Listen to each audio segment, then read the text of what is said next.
Alguma vez na vida você já deve ter visto esse personagem que vou descrever agora. Idoso, barba longa, longos cabelos brancos, andar calmo, olhar sereno, movimentos pacíficos e respostas sábias. Quantas vezes você já viu essa figura no cinema, na literatura e em séries? Esse é o arquétipo do velho sábio, também chamado de Sênex. E essa história não foi inventada ontem. Ele aparece em inúmeros contos de diferentes culturas e nos mais diversos tempos. O velho sábio é uma fórmula trazida à consciência de um padrão da natureza que se repete, inclusive em nós, que também somos seres naturais. Ele revela a constatação de que a experiência do tempo traz a capacidade de adquirir sabedoria e de dominar o modus operandi da vida. Ele é um arquétipo. Se você acompanha a gente há algum tempo, já deve ter ouvido a palavra arquétipo várias vezes. Mas afinal, o que isso significa? De onde a gente tirou esse termo? Hoje a gente decidiu acabar com as suas dúvidas de uma vez por todas.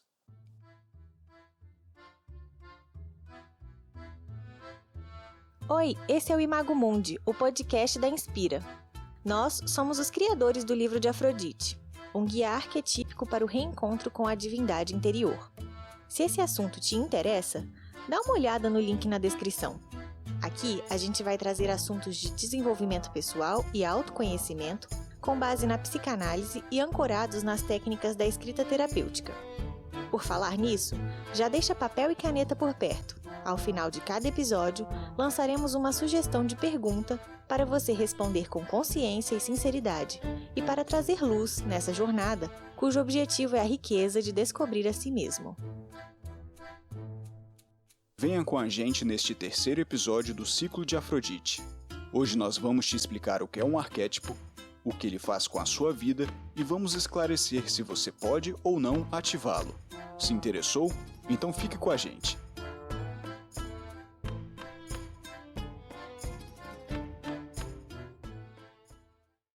Na concepção da filosofia de Platão, todas as coisas e formas de vida que existem no mundo material são expressões de algo que existe primeiro nas ideias, no que ele chamou de mundo das ideias ou mundo dos arquétipos. A manifestação material é sempre diferente do modelo ideal, de como a coisa era em essência no momento em que foi pensada. O mesmo aconteceria com a nossa mente, que cria diversos eus que se expressam na nossa psique e na materialidade da nossa personalidade. No início do século passado, o psicoterapeuta suíço Carl Jung observou que esses arquétipos seriam a estrutura elementar da nossa psique.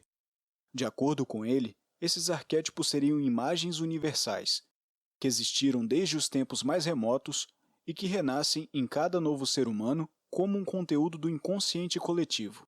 Esse inconsciente coletivo funciona como um grande baú, onde está armazenada toda a tradição cultural da humanidade. Imagine agora que todos nós estamos dentro desse baú. É exatamente isso que Jung propõe. A existência de um inconsciente que vai além da nossa vivência pessoal, mas que absorve conteúdos da existência coletiva de toda a humanidade. É assim que o simbolismo de uma cultura totalmente diferente da nossa, distante no tempo e no espaço e da qual nunca ouvimos falar, pode aparecer em elementos presentes nos nossos sonhos, fantasias, roupantes criativos, ideias delirantes, ilusões e complexos psicológicos, e na forma como vivenciamos experiências típicas da vida de qualquer ser humano, como a infância, o primeiro amor e a morte. A forma é a mesma, mas o que difere é o conteúdo. Cada pessoa, por exemplo, pode vivenciar o arquétipo do velho sábio com a sua própria assinatura, aquilo que ela coloca de sua vivência pessoal e singular. Pode ser vivido em seus aspectos iluminados, como o da partilha e da paciência, ou em seus aspectos sombras, utilizando sua sabedoria para buscar poder a qualquer custo, ou impondo a sua ferida infantil acima do seu eu atual. É o exemplo dos magos Gandalf e Saruman, em Um Senhor dos Anéis. Outro exemplo que esclarece isso de colocar o que é seu na vivência do arquétipo vem da própria Afrodite, ou melhor, da Vênus dos romanos. Inclusive mencionamos esse exemplo no episódio 1 do Ciclo de Afrodite. Se você ainda não assistiu, dê uma olhada. Nos primórdios da fundação de Roma, a Vênus Genetrix, Vênus geradora ou Mãe Vênus, era a face da deusa mais cultuada. A cidade estava nascendo e precisava lembrar que tinha sobre si os cuidados de uma mãe protetora. Mas à medida que Roma foi crescendo, expandindo suas fronteiras por meio de guerras, a face mais enaltecida da deusa passou a ser a Venus Victrix, a Vênus vitoriosa, dotada de uma personalidade guerreira que não se mencionava antes. Na mente de uma pessoa, e não de uma cidade, ocorre que o arquétipo se incorporaria de novas atitudes, sem perder a essência de amor e desejo que lhe serve de base, nascida em algum momento da criação de sua personalidade. É o que a psicanálise chama de repetir padrões inconscientes. No caso, a própria vivência do arquétipo do velho sábio e do arquétipo de Afrodite é a repetição de uma lógica inconsciente. Mas antes de Freud analisar as tendências à repetição e à construção de padrões e de Jung identificar e nomear esses arquétipos, os antigos gregos e vários outros povos organizavam essas energias que estão em nossa psique e explicavam esses padrões que assumem a direção da nossa vida. Esses povos antigos trouxeram à superfície o simbolismo do inconsciente, daquela força que eles observavam dominar suas vidas interiores, e as traduziram em fórmulas conscientes, transmitidas pela tradição por seus aedos contadores de histórias. Elas se transformaram na saga de cada deus ou deusa. Essas histórias nos ajudariam a orientar a trajetória dos heróis, heroínas, deuses e deusas que vivem no inconsciente de cada um. Ou, como resume o mitólogo Joseph Campbell, dariam as pistas para as potencialidades espirituais da vida humana, nos fazendo avançar na vida. A psicoterapeuta Jean Shinoda Bolen, por exemplo, tem um compilado de estudos sobre a observação clínica dos arquétipos de deuses e deusas da mitologia grega no comportamento de seus analisados. É como se cada pessoa tivesse, em vez do velho sábio, um deus ou deusa gerenciando suas escolhas, ações, pensamentos ou modos de ser, comumente mais de um na sala de controle. Embora você tenha todos eles vivendo dentro de você, alguns deles estão ocultos e pedindo socorro. Agora que você sabe disso, deve estar se perguntando: mas como ativar esses deuses que estão pedindo socorro dentro de mim e que representam exatamente a energia que preciso para equilibrar minha vida? Dá para ativar um arquétipo? A resposta é sim, com um processo de autoconhecimento e de conversar com o simbólico em você.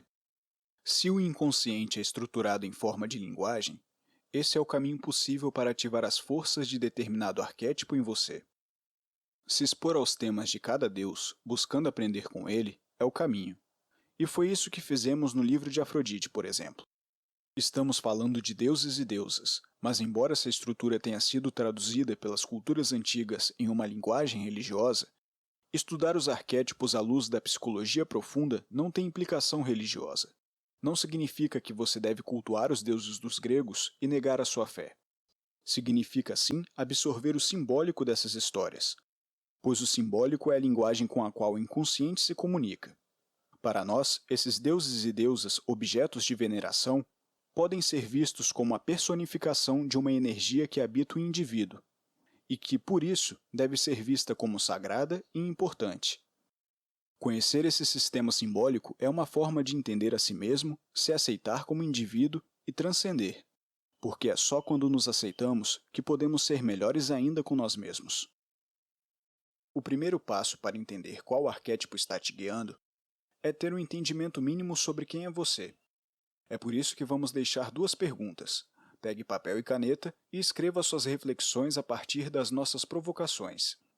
Vamos lá? Quando você passa muito tempo com outras pessoas, você se sente recarregado ou desenergizado? De que forma a sua consciência reage à experiência? De uma forma mais racional? De uma maneira mais emocional? Percebendo as pistas sensoriais deixadas pela experiência ou ouvindo mais a voz da intuição?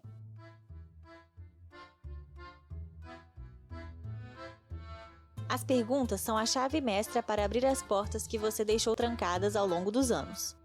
Mas nem sempre é fácil achar a pergunta certa. É por isso que desenvolvemos o livro de Afrodite.